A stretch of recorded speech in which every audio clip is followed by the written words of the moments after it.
లోకమెరగని కొత్త ఆకాశం, కొత్త భూమి. ఇది మన అంశం ఈరోజు. మళ్ళా చెప్తున్నాను, లోకము ఎరుగని కొత్త ఆకాశం, కొత్త భూమి. ఇది విన్నప్పుడు, ఈ మాట చూసినప్పుడు అందరికీ ఆశ్చర్యంగా ఉంటుందండి. కొత్త ఆకాశం, కొత్త భూమి ఏంటి?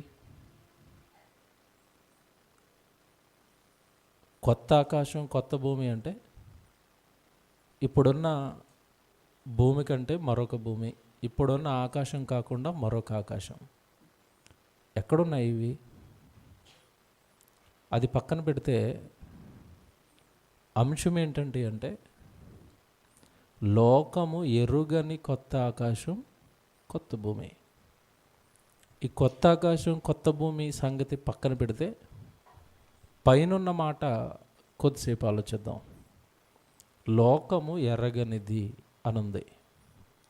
దేవుని పిల్లలారా, మనం ఎంత అదృష్టవంతులము అంటే ఈ విశ్వాన్ని కలిగించిన సృష్టికర్త మన తండ్రి, మన దేవుడు. ఈ విశ్వాన్ని కలిగించిన మహాజ్ఞాని, జ్ఞానంతో కూడిన తన మాటలు రాయించిన పుస్తకం బైబిల్, అది మన దగ్గర ఉంది. కనుక ఈ సృష్టిలో సృష్టింపబడిన, ఆయన వలన సృష్టింపబడిన మానవులు తెలుసుకోవలసిన సంగతులన్నీ దేవుడు ఈ గ్రంథంలో రాశాడు.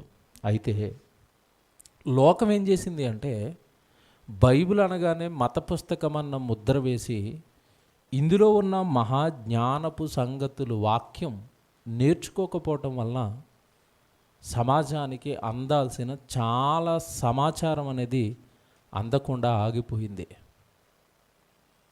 దేవుడు బైబిల్లో ఒక మాట మాట్లాడుతున్నాడండి. సామెతల గ్రంథం 1వ అధ్యాయము, మనుషులందరి గురించి మాట మాట్లాడుతున్నాడండి. సామెతల గ్రంథం 1వ అధ్యాయము 22వ వచనం దయచేసి బైబిల్ చూడండి. సామెతల గ్రంథం 1వ అధ్యాయము 22వ వచనం. ఎట్లనగా, జ్ఞానము లేని వారలారా. చూసారా ఏమంటున్నాడండి దేవుడు? జ్ఞానము లేని వారలారా, మీరు ఎన్నాళ్ళు అలా జ్ఞానం లేనివారుగా ఉండిపోతారు? ఈ ప్రపంచానికి దేవుడేస్తున్న ప్రశ్న అండి ఇది. ఈ మానవ జాతికి దేవుడేసిన ప్రశ్న అండి ఇది. మానవులారా, మనుషులారా, మీకు అందరికీ ఏమీ లేదని కన్ఫర్మ్ చేసేసాడు. జ్ఞానం లేదు మీకు. ఇదేంటండి జ్ఞానం లేకపోవటం ఏంటండి? మరి మనిషి అంతరిక్షంలోనికి వెళ్ళిపోతున్నాడు కదా, మనిషి భూమిని త్రవ్వుకుని భూగర్భంలోకి వెళ్ళిపోతున్నాడు కదా, విమానాన్ని నడిపేస్తున్నాడు కదా, విమానాన్ని కనిపెట్టేశాడు కదా, చందమా మీదకి వెళ్ళిపోయాడు కదా. ఏమండి, కరెంటు కనిపెట్టాడు, ఎన్నో వస్తువులు కనిపెడుతున్నారు. మరి ఇదంతా జ్ఞానం కదా అంటే, దేవుడు ఈ జ్ఞానాన్ని బైబిల్లో ఏమన్నాడు అంటే, అదంతా లోకజ్ఞానం నాయనా. 60-70 సంవత్సరాలు మాత్రమే ఉపయోగపడే జ్ఞానం అది. అది నా దృష్టికి ఎలా ఉంది అంటే, లోకజ్ఞానము దేవుడు వెర్రి. మీకు గొప్పగా కనపడుతున్నాడు, నా దృష్టికి ఏమన్నాడు? వెర్రి. బాగా వినాలి ఇది మీరు. ఏంటండి లోకజ్ఞానాన్ని మరీ దారుణంగా దేవుడు వెర్రి అని చిన్న మాటతో తీసి పడేశాడు. ఇప్పుడు నేను విమానాన్ని నడపడం దేవుడి దృష్టికి వెర్రా అంటే పెద్ద వెర్రి దేవుడికి. ఎందుకో తెలుసా? బాగా వినాలి మీరు. మన దగ్గర మన పిల్లలు ఉంటారు, మన గర్భాన్ని పుట్టిన పిల్లలు. మనం ఈ ఇల్లు కడతాం, వాడు ఇల్లు కడతాడు. దేంతోని? చిన్న ఇసుక తెచ్చి 4 పుల్ల ముక్కలు అట్టుకొచ్చి ఆ పుల్ల ముక్కలు అలా నిలబెట్టేసి పైన ఆకులు వేసేసి పైన ఇసుకేసేసి డాడీ ఇల్లు కట్టేసాను అంటాడు. తండ్రి ఏమంటాడు చెప్పండి అప్పుడు? బలా భేష్ కుమారుడా, నా జ్ఞానాన్ని మించిపోయిన జ్ఞానంతో ఇల్లు కట్టేసేవరా, పద గృహప్రవేశం చేద్దాం అంటాడా? ఏమంటాడు చెప్పండి? పోరా ఆడుకోరా అంటాడు. అవునా కదండి? ఇప్పుడు ఈ భూమి మీద మనిషి చేస్తున్న జ్ఞానం జ్ఞానం జ్ఞానం అంటున్నవన్నీ కూడా దేవుడికి ఎలా కనపడుతున్నాయి తెలుసా? పోరా ఎర్రోడా అంటున్నాడు. నువ్వు ఎగరాలి అంటే గాలిలో నీకేం కావాలి? విమానం కావాలి, అవునా? నేను కనిపెట్టిన దూతలకి ఏ విమానం లేదు, రయ్యమని రెక్కలు వేసుకుని ఎగురుకుంటూ వచ్చేస్తాయి. నేను చేసిన దేవదూతలను చూడు, పరలోకానికి భూమి మీదకి ఏ ప్రయాణ సాధనం లేకుండా ప్రయాణం చేస్తున్నాయి. నువ్వు గాలిలో ప్రయాణం చేయాలంటే నీకు విమానం కాదు, నాకు అవసరం లేదు, పోతలకి అంటున్నాడు. అర్థమైందా మీకు? ప్రతి దాన్ని మీరు పోల్చుకోండి. ఏమండి, మీకు మనిషి ఏదైనా నిలబెట్టాలనుకోండి, ఇదిగోండి ఇప్పుడు మేము బాక్స్ నిలబెట్టాలి, మీకు సౌండ్ రావాలంటే కింద ఏం పెట్టాను చెప్పండి? స్టాండ్. ఈ స్టాండ్ లేకుండా మనిషిని ఎవరినైనా గాల్లో ఒక వస్తువుని నిలబెట్టమనండి, అవుతుందా? అవదు. మీ జ్ఞానం అది. మీరు నిలబెట్టాలంటే కింద మీకు ఏం కావాలి? సపోర్ట్ కావాలి. ఏమీ లేకుండా గాల్లో భూమిని అలా పడేసేని తిరుగుతుంది అది. ఇది నా జ్ఞానం అన్నాడు. భూమిని ఎక్కడెట్టాడు దేవుడు? శూన్యంలో. కింద ఏమి లేదు, పైన ఏమి లేదు, శూన్యంలో ఎలా నిలబడ్డది? అది నీకు ఎప్పటికీ అందని నా టెక్నాలజీ. అది తలకిందులుగా తపస్సు చేసిన నా టెక్నాలజీ దగ్గరికి నువ్వు రాలేవు. కాబట్టి చిన్న చిన్న చేసి నా ముందు జ్ఞానం అంటావేంటి? కనుక దేవుడు లోక జ్ఞానాన్ని ఏమంటున్నాడు? ఆడుకోండిరా పొండి. మీ వెర్రి జ్ఞానం తెచ్చి నా దగ్గర పెట్టుకొచ్చి, దేవుడినైనా నా దగ్గరకు వచ్చి మీ జ్ఞానాన్ని నా జ్ఞానంగా చెప్పకండి. అందుకే ఇక్కడ అసలు ఈ మాట చూడండి ఎలాగుందో. 22వ వచనం ఇప్పుడు చదవండి, ఏమంటున్నాడు? ఎట్లనగా జ్ఞానము లేని మూర్ఖులారా, మీకు జ్ఞానం లేదురా, మీకు తెలివి లేదురా, మీకు బుద్ధి లేదురా, జ్ఞానము లేని మూర్ఖులారా, మీరు ఎంతకాలం రా వాక్యం నేర్చుకోకుండా, జ్ఞానం నేర్చుకోకుండా అలాగుండిపోతారు. ఈరోజు తల్లిదండ్రులు చూడండి, మీ అబ్బాయి ఏం చేస్తున్నాడంట? మా అబ్బాయి అండి మరి పెద్ద యూనివర్సిటీ కేంబ్రిడ్జ్ అండి, ఎక్కడ మరి ఆస్ట్రేలియా, ఐరోపా. మా వాడు అసలు సామాన్యుడు కదండి, ఎక్కడో ఉన్నాడు. నిజమే, ఎక్కడున్నాడు దేవుడి దృష్టిలో? అక్కడే ఉన్నాడు. ఎక్కడ? వెర్రి వెర్రి వెర్రి జ్ఞానంలో నీ కొడుకు గొప్పోడయ్యాడు, వెర్రి జ్ఞానంలో నీ కుమార్తె గొప్పదయింది, వెర్రిలో గొప్పోళ్ళు అయ్యారు వాళ్ళు. దేవుడు ఎప్పుడు అంటాడు తెలుసండి?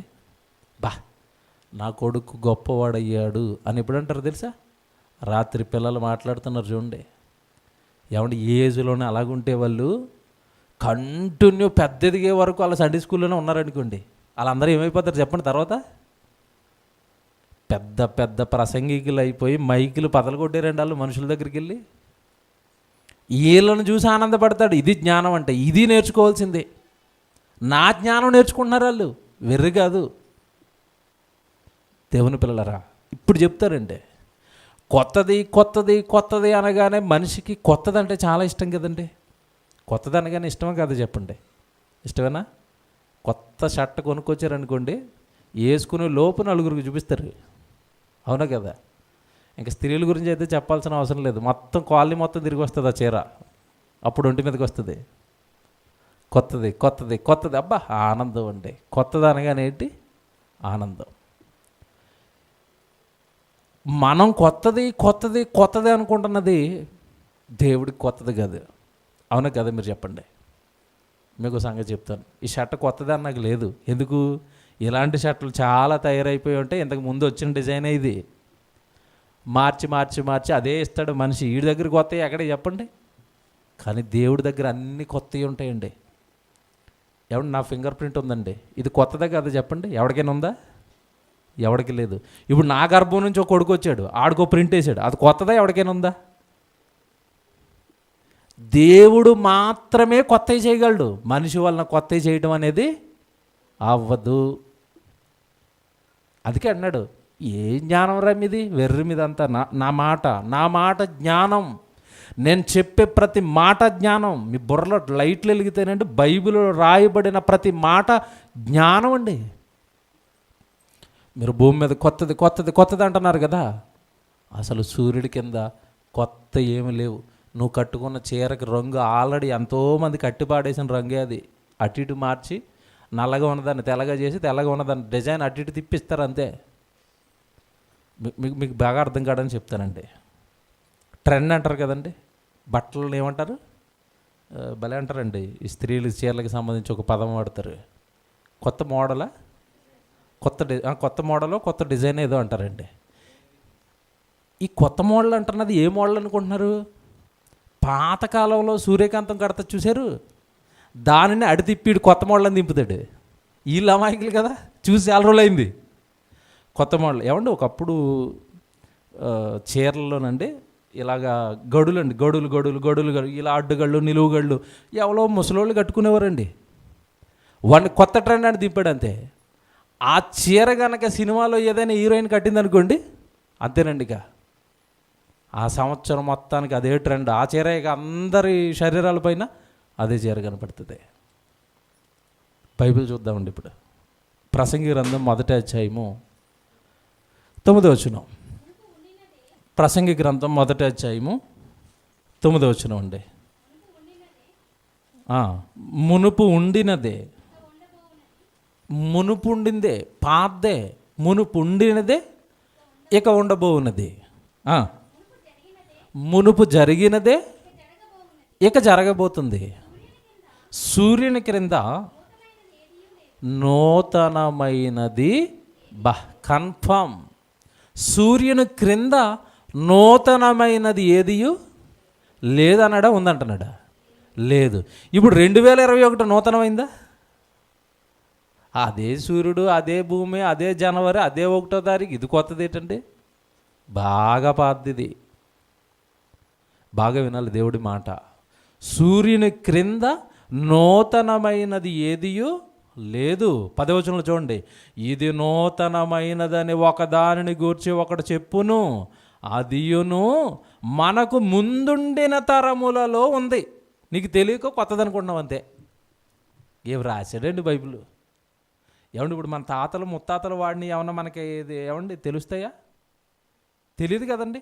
ఆ తరంలో ఈ తరానికి ఎలాగుంటుంది చెప్పండి? అది కొత్తగా ఉంటుంది. ఇప్పుడు ఆ తరాన్ని ఈ తరాన్ని చూసిన దేవుడికి ఎలాగుంది? అది పాతదే.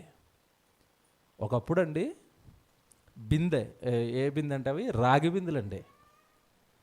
రాగి బిందుల్లో పూర్వీకులు నీళ్లు తాగేవారు, తెలుసు కదండి మీకు. వాళ్ళ ఇంట్లో స్టీల్ బిందులు ఉండేవి కాదు. ఉంటే మట్టి బిందె, కొంచెం డబ్బులు ఉంటే ఏ బిందె ఉండేది? రాగి బిందె.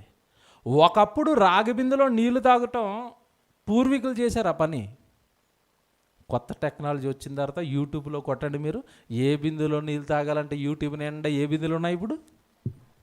రాగి బిందు తాగిన వాడు గట్టిగా ఉంటాడు కనుక కొనండి బిందులు అన్నారు అంతే. ఒకప్పుడు రాగి బిందు కొన్నానికి వెళ్తే 500 600 ఉండేదండి. ఇప్పుడు అడుగుతుంటే 2000 అంటున్నాడు. ఎవరైంత రేటు పెంచామంటే అందరు ఇవే కొంటున్నారు. ఇప్పుడు అందరు ఇందులోనే తాగుతున్నారు. ఏమంటే ఇది పాతదా కొత్తదా మీరు చెప్పండి? ఎప్పటిది ఇది? మనకి ముందట తరాలలో ఉన్నది, మనకి కొత్తగా ఉంది. ఆల్రెడీ అది పాతదే. మీరు ఇలా ఆలోచిస్తూ పోతే రండి, సూర్యుని క్రింద నూతనమైనది ఏది లేదు. నీకు తెలియక కొత్తది అనుకుంటున్నావు అంతే. ఏం బైబిల్ అండి? ఇప్పుడు ఆలోచిద్దాం, బాగా వినాలి మీరు. నువ్వు అనుకుంటున్నట్టుగా, నువ్వు ఊహిస్తున్నవి, నువ్వు చేసుకుంటున్నవి, నీ కళ్ళ ముందు ఉన్నవి ఏవి కొత్తవి కాదు నాయన. కానీ కొత్తది ఇవ్వాలి అంటే నేను మాత్రమే ఇవ్వగలను. ఇది దేవుడు. మనుషులు కొత్తది ఇవ్వలేరండి, మనుషులు కొత్తది చేయలేరు. ఏమన్నా ఏమి చేసినా ఎక్కడి నుండి చేస్తారు? వీళ్ళకి మెటీరియల్ ఎక్కడ చెప్పండి? మనిషి ఏది చేయాలనుకున్నా మెటీరియల్ ఎక్కడిది? భూమిలో నుండి తీయాలి. భూమి కొత్తదా? ఒక ఫ్రిడ్జ్ అండి, కొత్త ఫ్రిడ్జ్ అంటున్నాం. కొత్త ఫ్రిడ్జ్ అది ఎక్కడి నుంచి వచ్చింది? భూమిలోంచి. భూమి కొత్తదా? అది కొత్తది అవడానికి? పాతదే. పెయింట్ వేసి ఇచ్చాడంతే నీకు కొత్తదాన్ని పట్టుకెళ్ళమని. సౌండ్ బాక్స్ కొత్తది కాదు, భూమిలోంచి వచ్చింది, పాతదే. అది ఏది వచ్చినా ఎక్కడి నుంచి వస్తుంది చెప్పండి? భూమిలోంచి. భూమే పాతదైనప్పుడు అందులోంచి వచ్చింది కొత్తదేంటి? భూమి మీద సూర్యుని క్రింద నూతనమైనది ఏది లేదు. కొత్త బట్టలు అంటాం, తప్పండి, పాతయే. భూమిలోంచి వచ్చింది. దేవుని పిల్లలరా, బాగా మనం దైవ జ్ఞానంలోనికి వెళ్ళి ఆలోచించగలిగితే దేవుడు చెబుతాడండి, అలాగని కొత్తది లేదంటే ఉంది. దేవుడు చేసిన కొత్తది ఉంది, అందులోకి మనిషి రావాలి. ఆ జ్ఞానాన్ని మనిషి ఎరగాలి. కొత్తది కొత్తది కొత్తది అని. కొత్తదంటే నీకెంత ఇష్టమో దేవుడికి కూడా అంతే ఇష్టం. కానీ దేవుడు చెప్పిన కొత్తదేదో నీకు తెలియాలి. దేవుడు చెప్పిన కొత్తదేదో నువ్వు కనిపెట్టగలగాలి. బైబిల్లో చూద్దామండి, ఒక మాట రాశాడు దేవుడు, యెషయా గ్రంథం. చాలా జాగ్రత్తగా వినాలి. ఇవన్నీ ప్రవచనాలండి, సరిగా అర్థం కావు, జాగ్రత్తగా వినాలి మీరు. యెషయా గ్రంథం 66వ అధ్యాయం. యెషయా గ్రంథం 66వ అధ్యాయము 22వ వచనం చూడండి.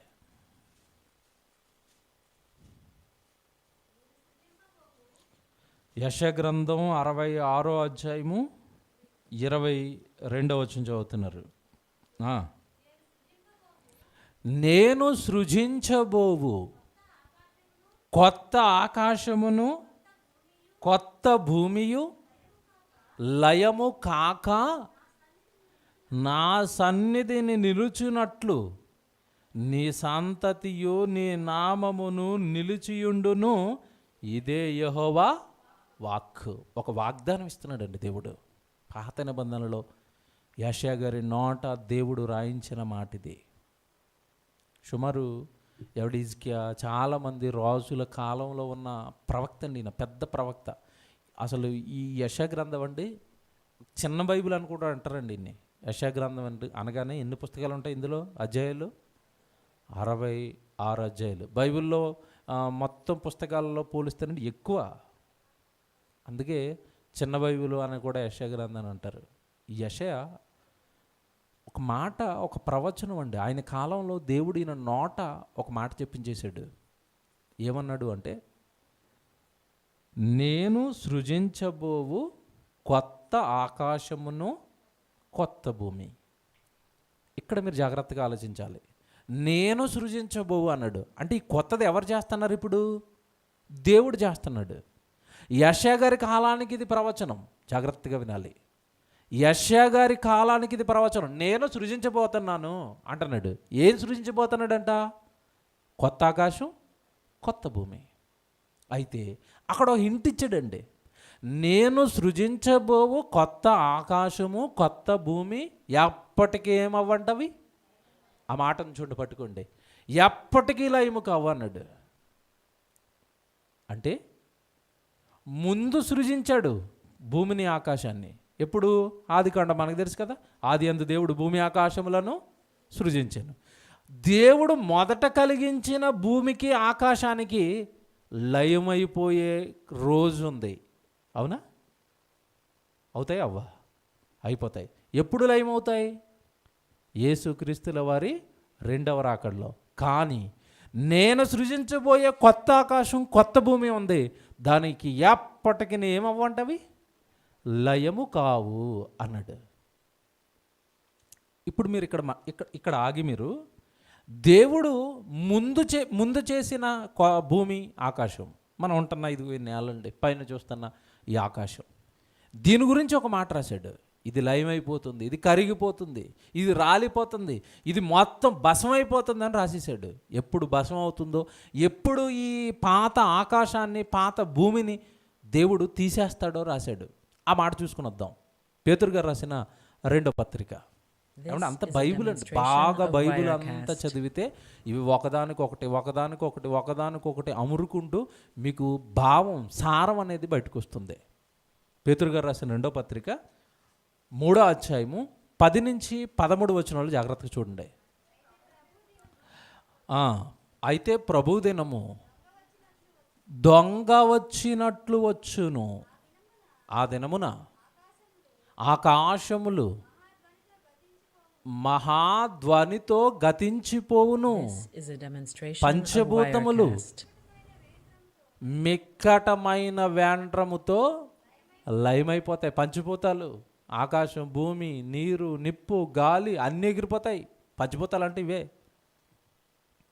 ఈ పంచభూతాలు అన్నీ కూడా లయమైపోతాయి, భస్మైపోతాయి. ఆ తర్వాత భూమియు దాని మీదనున్న కృత్యములను, బాబ్బా ఈ మాట చూడండి, ఏం కాలిపోతాయంట? భూమియు దాని మీదనున్న కృత్యములు, భూమి మీద కట్టబడినవన్నీ కాలిపోతాయండి. కాలిపోతే కాలిపోవా? నక్షత్రం భూమి కంటే కొన్ని లక్షల రేట్ల బగబగ బగబగ బగబగ వండే నక్షత్రం వచ్చి భూమి మీద పడితే భూమి ఉంటుందో చెప్పండి? రోడ్ రోలర్ కింద నిమ్మకాయ పెడితే అలాగే పచ్చడైపోద్దు. ఈ భూమి అంతా కూడా, ఈ భూమండలం అంతా కూడా అలా పచ్చడైపోవడానికి సిద్ధంగా ఉంది. ఇది ఈ నిజం తెలియకండి మనుషులంతా ఈ లోకంలో ఏదో చెయ్యాలి, ఏదో కట్టాలి, ఏదో సంపాదించాలి, లోకం లోకం లోకం అంటారండి. యేసుప్రభు వస్తే లేచిపోతుందన్న సంగతి ఎవరికి తెలియదండి. పంచభూతాలు లయమైపోతాయి, తర్వాత భూమి మీద దాని ఉన్న కృత్యములన్నీ కూడా కాలిపోతాయి. ఆ తర్వాత చూడండి ఏమంటున్నాడు, ఇవన్నీ ఇట్లు లయమైపోవును గనుక ఆకాశం రగులుకొని లయమైపోవునట్టు పంచభూతములు మహావేండ్రముతో కరిగిపోవునట్టు దేవుని దినపు రాకడ కొరకు కనిపెట్టుచు దానిని ఆశతో ఆపేక్షించుచు